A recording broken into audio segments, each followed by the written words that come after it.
Hola, buenas tardes. Bienvenidos a otro programa de A la Vista. Y Florencia sigue de vacaciones, así que la estés pasando muy bien, Flor.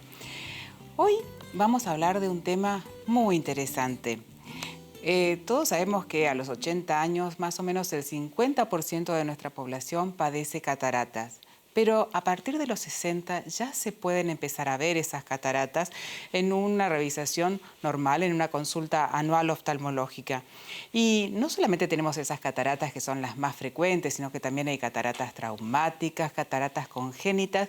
Pero hoy tenemos un invitado de lujo para que nos cuente sobre las cataratas, la cirugía de catarata y cómo hacer para operarte de cataratas y a la vez dejar de usar tus lentes de cerca. ¿Me acompañan?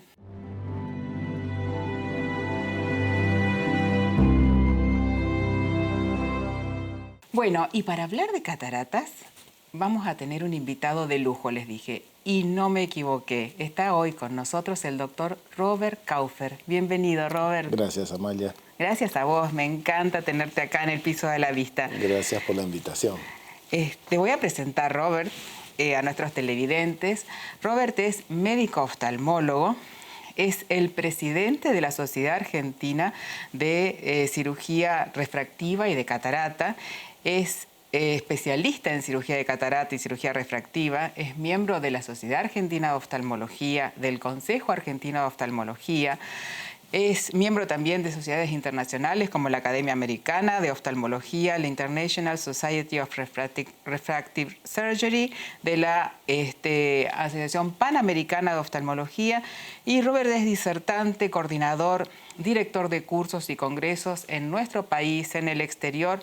Y no deja de pertenecer a la saga de oftalmólogos, ya que su padre es un reconocido médico oftalmólogo también de nuestro país.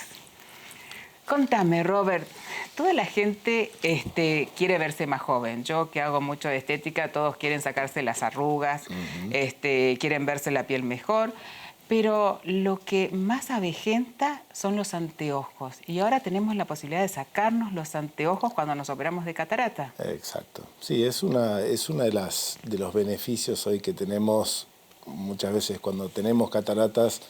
Antes era una cirugía que se dejaba a esos pacientes que realmente no veían nada, sí, se los operaba y bueno, generalmente después terminaban usando anteojos, por lo menos de lectura, terminaban usando anteojos. Sí. Hoy tenemos la posibilidad de, con una cirugía, corregir dos cosas, ¿no? O sea, corregir el problema de la catarata y también poder eliminar esa dependencia del anteojo, ¿no? El anteojo de cerca, el anteojo de lectura. Ya por lo menos no tener una dependencia absoluta, poder hacer la mayor parte de las cosas de la vida diaria sin tener que tener ese anteojo colgado, sin tener que cada vez que suena el celular ponerme el anteojo. Claro. O cuando estás en un aeropuerto, que para ver tu ticket, para ver la pantalla de departure, para absolutamente, llene acá el formulario y vos estás ahí y decís, uy, mis anteojos, necesito mis anteojos, y sin eso realmente uno es muy inhabilitante, ¿no? Si no lo tenés encima. Entonces... Totalmente. Y decime, esto se ha modificado no solamente en la técnica quirúrgica, que ahora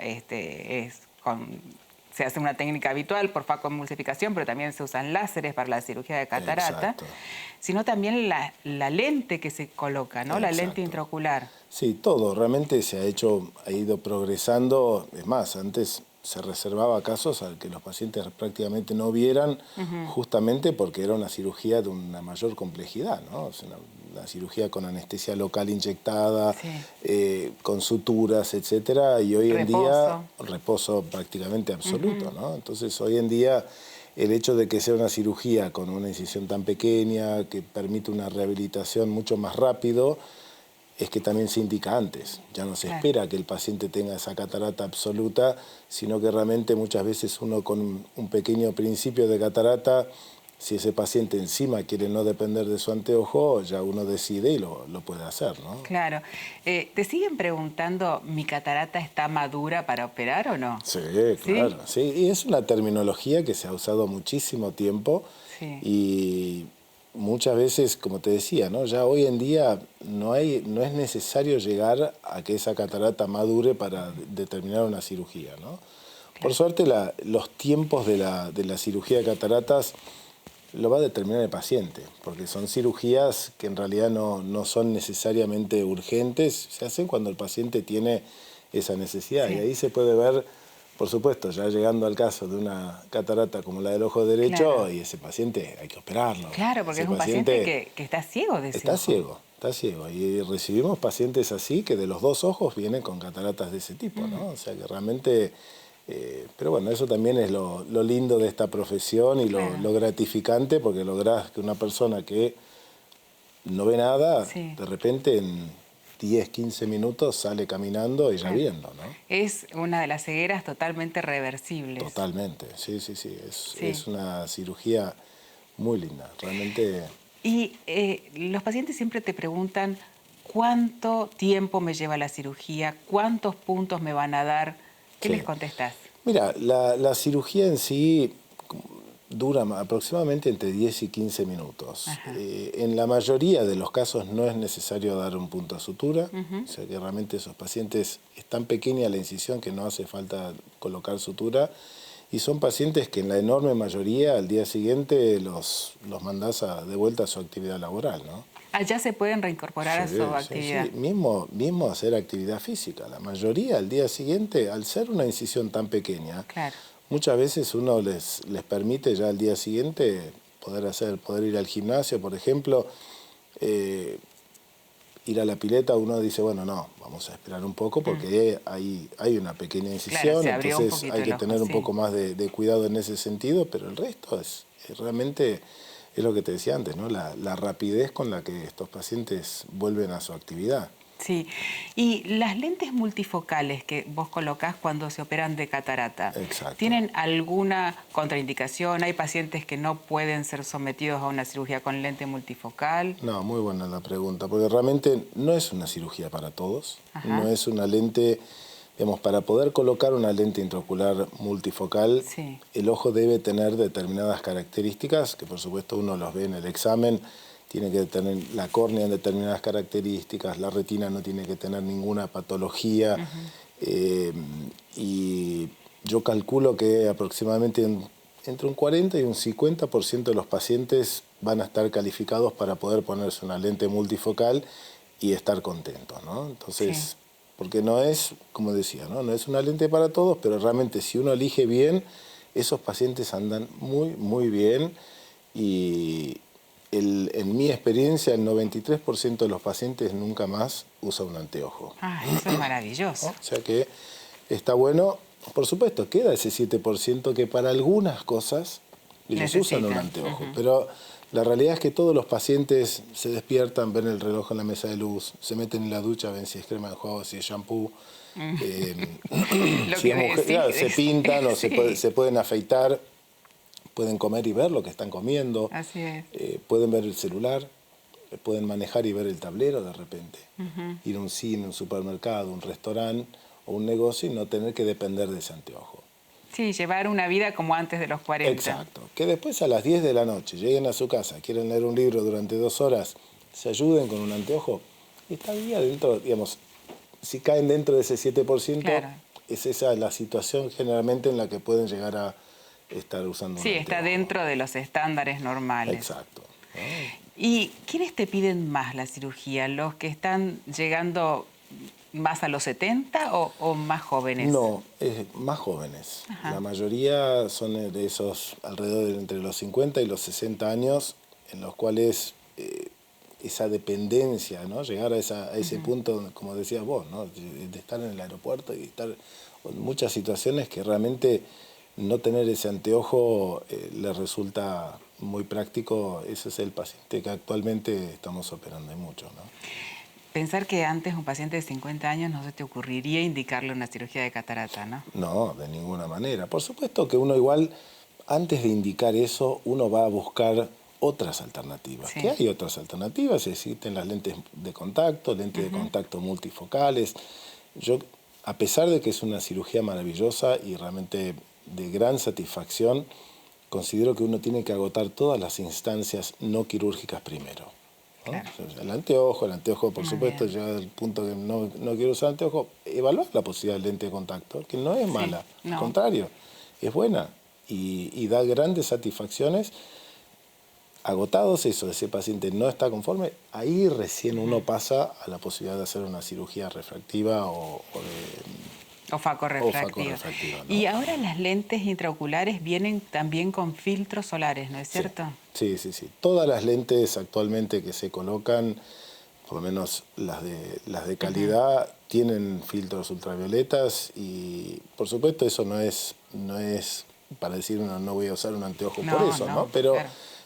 Cuanto uno más protección tiene, por supuesto, mejor, ¿no? Sí, pero eso es muy importante para que todos nuestros pacientes sepan que claro.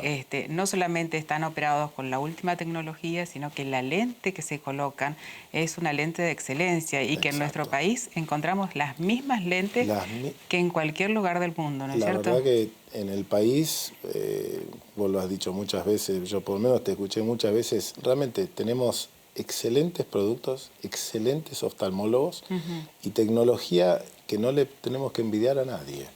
Realmente tenemos toda la tecnología de última generación está acá en el país. Bueno, eso hay que destacarlo. Robert, ¿desde cuándo te interesaste por la oftalmología? Y en realidad yo vengo desde hace mucho, vos lo dijiste, ¿no? Mi padre me inició en esto. Y yo ya los mediodías cuando volvía del colegio, mi padre estaba viendo sus cirugías, con lo cual empecé a mirarlo de ahí medio de reojo y terminé la secundaria y ahí nomás me largué y empecé... ¿A medicina? Sí, a medicina. ¿Sabiendo que querías ser oftalmólogo? No, primero medicina y después terminé la oftalmología y la verdad que no me arrepiento y súper contento de haberlo elegido, estoy feliz, ¿no? Qué lindo, qué lindo. Muy lindo. Siempre hago esta pregunta porque los chicos, al menos en mi caso, mi hijo y en muchos casos, es lo que están escuchando hablar siempre, es lo que ven siempre y es tan lindo proyectarse así, me imagino tu padre tan orgulloso de vos. Sí, la verdad que él está contento y yo contento de haber seguido lo que él empezó y la verdad que están los dos contentos. Qué bueno, Robert. Bueno, te agradezco muchísimo, sobre todo toda la explicación. Todos nuestros televidentes súper informados ya saben que a partir de los 40, 50, si tienen algún vicio de refracción y a la vez sienten que están viendo peor, tienen que hacer una consulta porque es probable que ya estén empezando con una catarata incipiente y tienen unas herramientas maravillosas como para operarse de catarata y a la vez dejar de usar el anteojo de lectura. Bueno, gracias, Robert. Gracias a vos. Y con ustedes enseguida volvemos después de esta tanda con un tema muy interesante.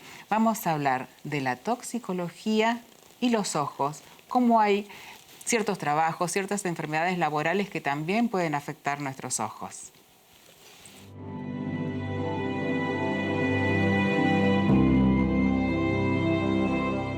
Bueno, bienvenidos al segundo bloque de A la Vista y tal cual les prometí, vamos a hablar de aquellas enfermedades que se pueden producir en el trabajo por algún tipo de tóxico que estén manejando mientras trabajan. Y para eso vamos a recibir a nuestro segundo invitado, el profesor doctor Eduardo Scarlato. Bienvenido, Eduardo. ¿Qué tal, Amalia? Gracias por compartir de nuevo, permitirme compartir de nuevo este espacio con vos y tu audiencia. Es tan interesante todo lo que nos contás, así que invitarte otra vez, la verdad es un lujo para mí. Es un gusto. Voy a presentarte para los televidentes que no te conozcan, Eduardo. El profesor Scarlato es médico especialista en toxicología, es médico legista de la Universidad de Buenos Aires, es el jefe del Servicio de Toxicología del Hospital de Clínicas José de San Martín de la Universidad de Buenos Aires, es profesor adjunto a cargo de la tercera cátedra de toxicología de la UDH de Clínicas de la Facultad de Medicina de la UBA. También es profesor de toxicología de la Universidad Católica Argentina, de la Universidad Favaloro, es perito médico toxicológico y legista de oficio en la Justicia de la Nación Argentina y es el autor de un libro que lamentablemente está agotado, un excelente libro, Venenos en el Arte. Gracias, Eduardo. Decime, ¿es muy alto el porcentaje de trabajadores que puedan llegar a contraer algún tipo de enfermedad por agentes tóxicos que manipulen, que trabajen con ellos? Sí, mucho más de lo que pensamos. Ajá. En realidad, en el ámbito del trabajo, los ojos y la visión, Sí. creo que son un bien muy preciado para perderlos en ese lugar, ¿no? Y lamentablemente la incidencia de patología ocular en lo que respecta a la enfermedad profesional Sí. tiene unas cifras importantes. En lo que hace a la toxicología, en el mundo laboral, en el mundo de las enfermedades profesionales oculares, si se ve en el gráfico, las estadísticas nacionales que son compartidas con las internacionales nos hablan de que prácticamente el 70% de los agentes productores de enfermedades profesionales oculares están dentro del mundo del reino químico, las sustancias químicas. Claro. Lo que nos habla de la alta incidencia que tiene, por lo menos en el ámbito del trabajo, la enfermedad profesional ocular. Y ahí estamos viendo el gráfico que decís. La verdad es muy alto, mucho más de lo que yo me imaginaba.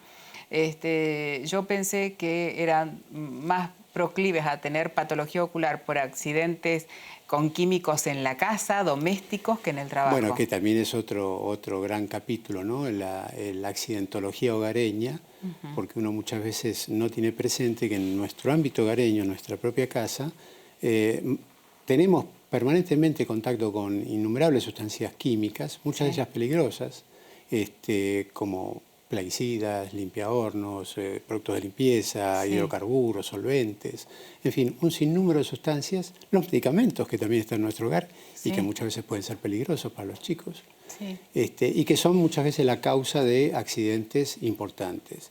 Y dentro de esa accidentología hogareña, muchas veces la patología ocular está presente, ¿no? En el trabajo, ¿en qué tipos de trabajos o cómo nos tendríamos que cuidar en el trabajo para no padecer alguno de estos accidentes laborales por tóxicos? En realidad tenemos que tener en claro que el mundo de las sustancias químicas potencialmente peligrosas pueden entrar, por lo menos en lo que hace al ámbito de la patología ocular, pueden entrar en juego por dos mecanismos. Uno que serían las sustancias o los agentes externos, que serían aquellos que entran por contacto a las capas más externas, como puede ser la córnea, y donde fundamentalmente está dado por sustancias irritantes, agresivas, donde el mejor ejemplo serían los cáusticos, ¿no? Tanto los ácidos como los álcalis, que son muy importantes en cuanto a la accidentología laboral, ¿no? Muchas veces por falta de uso de elementos de protección personal, como por ejemplo mascarillas adecuadas al tipo de trabajo, ¿no? Las gafas protectoras. Pero de hecho a veces uno no tiene mucha conciencia. Por ejemplo, ya que hablamos de los cáusticos, el hidróxido de sodio, la lejía, es una de los cáusticos, de los alcalinos, de los álcalis más agresivos, que más accidentes produce. Y en lo que hace nuestro hogar, el hidróxido de sodio lo encontramos en los limpiahornos, por ejemplo. Uno cuando utiliza un limpiahorno, una sustancia muy cáustica, no tiene problema en reconocer que hay que cuidarse las manos, usar guantes y demás. Es cierto. Pero no tenemos el recaudo de prevenir una salpicadura que puede ser muy importante. Y muchas veces son en spray. Claro. Y si lo tiene un chico en su poder y juega con el hermanito a tirarle el spray... Bueno, así es como ocurren los accidentes en el hogar, ¿no es cierto? Yo cuando hacía guardia, ya hace muchos años, veía muchos accidentes por soldadura, por soldar sin máscara. De soldar, sí, todavía hoy lamentablemente hoy lamentablemente sí. Bueno, por un lado tenemos ese ejemplo del contacto, pero por otro lado también las sustancias químicas peligrosas pueden accionar en todas las estructuras del ojo, hasta las más internas, porque muchas veces una vez absorbidas estas sustancias que circulan en nuestro organismo, pueden llegar a distintas estructuras del globo ocular y afectar algunas en forma indistinta y otras muy específicamente producir lesiones en distintas estructuras del ojo, ¿no? Sea el cristalino, la retina, el nervio óptico, etc. Tan graves e irreversibles, ¿no es cierto? Sí, claro que sí. Ante un caso así, que estés en tu casa o en el trabajo y estés en contacto con algún químico que te produzca enseguida ardor, enrojecimiento, ¿qué es lo primero que tiene que hacer un paciente? Lo primero que hay que hacer es concurrir a la brevedad a un servicio asistencial. Si lo que hubo es un contacto con alguna sustancia irritante, la primera medida es la decontaminación, el lavado Lavar. ocular abundante con agua corriente, y no colocarse nada. Abajo del chorro de agua Abajo y del lavar, chorro lavar, de agua, lavar. 10 minutos Sí. en cada ojo y consultar rápidamente a un especialista. 10 minutos en cada ojo y asistir a una guardia. Así es, en la Exacto. medida primaria. ¿Y qué otros accidentes laborales podemos tener? Bueno, por otro lado, hablábamos recién como ejemplo del contacto de las sustancias externas, pero una vez absorbidas estas sustancias que internamente pueden afectar, son muy variadas, ¿no? Pero solo para traer algunos ejemplos y tener alguna imagen de las posibilidades de accionar. Sí.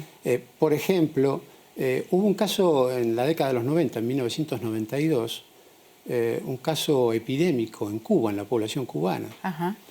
En 1992 el pueblo cubano estaba pasando una hambruna muy importante, producto del bloqueo que producía Estados Unidos, más la falta de ayuda que estaba hasta ese momento ejerciendo la Unión Soviética.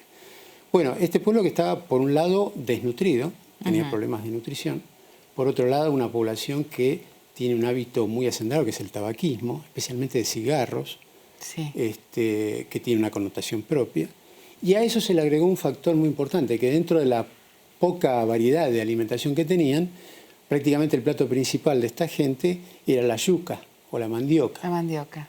La mandioca es un alimento perfectamente comestible, pero normalmente tiene una sustancia peligrosa que son los glucósidos cianogénicos, que cuando se comen habitualmente no pasa nada. Ajá. Pero cuando la ingesta es muy abundante, como en este caso, Claro. sumado al hecho de que era una población con una malnutrición, estos tres factores concluyeron en un cóctel lítico prácticamente explosivo y hubo una epidemia de neuritis óptica en esta población con más de 50.000 casos. Más de 50.000 Muchísimo. casos. Sí, sí.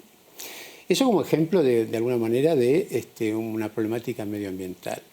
En lo que hace al ámbito del trabajo, por ejemplo, y solo para citar dos ejemplos, una, el alcohol metílico, el alcohol de quemar o el metanol, que históricamente se conoce que, bueno, por tener, si bien tiene un metabolismo similar al del alcohol etílico, el alcohol de las bebidas, Sí.